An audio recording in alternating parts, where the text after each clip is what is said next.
नमस्कार दोस्तों। आज हम बात करेंगे अक्टूबर में जो हुआ एक हिस्टोरिक मोमेंट। जी हाँ दोस्तों, सीपीआई इन्फ्लेशन जो अक्टूबर 2025 में सिर्फ 0.25% आया है, ये सही में भारत के लिए दोस्तों एक हिस्टोरिक मोमेंट है। हम ये कह सकते हैं कि सीपीआई इन्फ्लेशन ने दोस्तों डाइट प्लान फॉलो कर दिया है।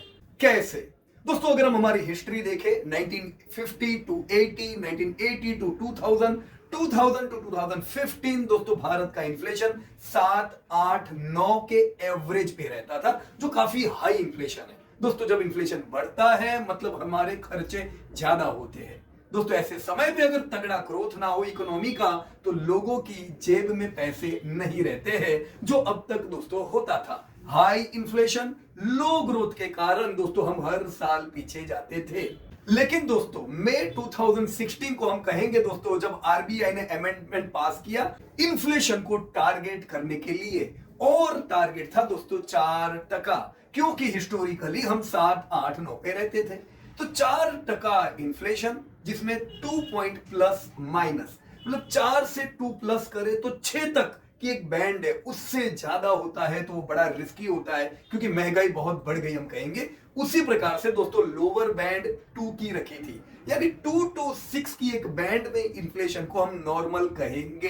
दोस्तों 2016 का ये जो अमेंडमेंट था दोस्तों, ये भारत के लिए बड़ा सुनहरा कदम इसलिए कह सकते हैं क्योंकि उसके बाद दोस्तों इन्फ्लेशन हाईली कंट्रोल में रहा। ये साल दोस्तों आरबीआई ने भी 2.5% का इन्फ्लेशन कहा है। दोस्तों 2.5% इन्फ्लेशन मतलब इट्स नॉर्मल, और ये भारत के लिए तो बहुत अच्छी बात है, क्योंकि ग्रोथ भारत का 7, 7.5%, इन्फ्लेशन अगर 2.5%, मतलब सीधी बात है इनकम बढ़ रही है, खर्चे इनकम जितने नहीं बढ़ रहे।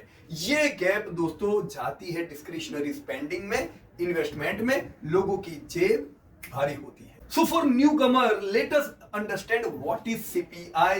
दोस्तों सिंपल लैंग्वेज में बोले तो CPI यानी कंज्यूमर प्राइस इंडेक्स। दोस्तों कंज्यूमर प्राइस इंडेक्स ये बताता है कि हमारे डेली खर्चे, फूड, रेंट, फ्यूल और शॉपिंग की चीजें कितनी महंगी हो रही है। तो समझे, जब सीपीआई लो है मतलब अपनी जेब पे प्रेशर कम है। दोस्तों अच्छी इकोनॉमी वो होती है जहां पे ग्रोथ बढ़िया हो और इन्फ्लेशन कंट्रोल में हो, तब जाके दोस्तों सिटीजन्स के पास पैसे अच्छे बचते हैं। अब दोस्तों इसकी शेयर बाजार यानी मार्केट पे क्या इफेक्ट पड़ सकती है।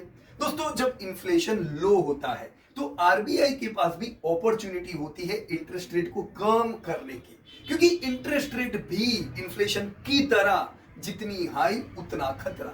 दोस्तों इंटरेस्ट रेट अगर हाई हो तो हमें भी सब चीजें जो लोन पे मिलती है सब महंगी मिलेगी, क्योंकि बैंक्स को भी पैसा महंगा मिलता है। दोस्तों जो कंपनीज में आप निवेश कर रहे हो वो कंपनीज कैपेक्स के लिए इन्वेस्टमेंट लेती है, दोस्तों उनको भी अगर लोन महंगी मिलेगी दोस्तों उनकी प्रॉफिटेबिलिटी इफेक्ट पड़ती है, कंपनियां भी 2 कदम पीछे हटती है। पर जब दोस्तों इंटरेस्ट रेट कम होते रहते हैं, ये दोस्तों इकोनॉमी के लिए बढ़िया मौका देते हैं, क्योंकि कंपनीज एक्सपांड कर सकती है, कंज्यूमर ज्यादा बाय कर सकते हैं। सो दोस्तों जैसे ही इंटरेस्ट रेट की साइकिल कम होने लगती है, इन्वेस्टर बोलते हैं चलो भाई पार्टी का टाइम हो गया। ये होता है दोस्तों बुल रन का टाइम। दोस्तों इससे स्टॉक मार्केट में लिक्विडिटी बढ़ जाती है, इन्वेस्टर सेंटीमेंट दोस्तों स्ट्रांग होता है। आपको याद होगा कोविड के बाद जब रशिया यूक्रेन का युद्ध हुआ दोस्तों, उस समय इन्फ्लेशन बड़ा हाई हो गया था। इन्फ्लेशन हाई मतलब आपको सब चीजें महंगी मिल रही थी।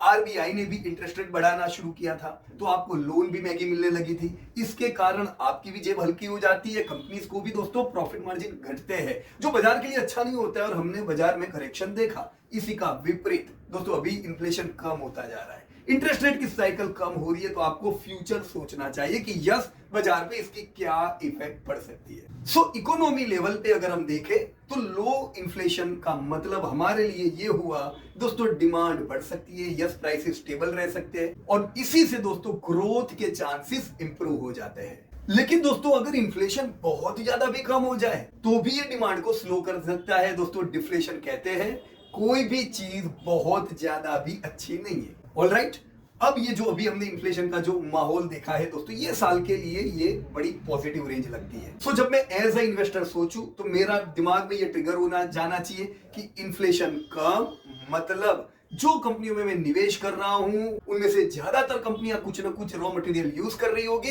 दोस्तों मेरी कंपनीज के मार्जिन सुधरेंगे, मुझे डिविडेंड ज्यादा मिलेंगे और उसी के साथ जो फिक्स्ड इनकम पे जीते हैं जैसे एफडी के रेट हो, तो दोस्तों एफडी के रेट पे इसकी विपरीत असर पड़ती है क्योंकि इंटरेस्ट रेट कम होते हैं तो फिक्स सिक्योरिटीज के रेट भी दोस्तों कम होते हैं। सो दोस्तों बैलेंस जरूरी है। स्मार्ट इन्वेस्टर क्या करता है, दोनों जगह बैलेंस रखता है। दोस्तों इसका लॉन्ग टर्म के लिए क्या व्यू है? लॉन्ग टर्म के लिए ये व्यू है कि वो इन्फ्लेशन पकड़ में आया है जो कभी हमारे हाथों में आया नहीं था, हम परेशान थे।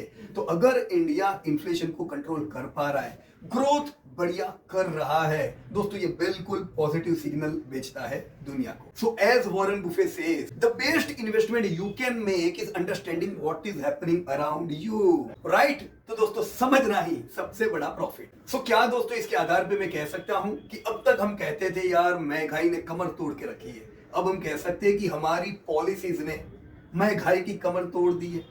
दोस्तों डिटेल में अगर ब्लॉग देखना चाहते हो, डिस्क्रिप्शन में हमने लिंक दिया हुआ है, you can reach to blog. दोस्तों जो आज बातें की, अगर ये पसंद आती है लाइक कीजिए, चैनल को सब्सक्राइब कीजिए अगर रेगुलर अपडेट चाहते हो, और वीडियो को अपने इन्वेस्टर दोस्तों से शेयर कीजिए कि अलग अलग चीजें कैसे इन्वेस्टमेंट में दोस्तों में काम लग सकती है। सो मैं हूं Piyush Patel from profit from 8। मिलते हैं दोस्तों अगले वीडियो में। Till that time, money at work.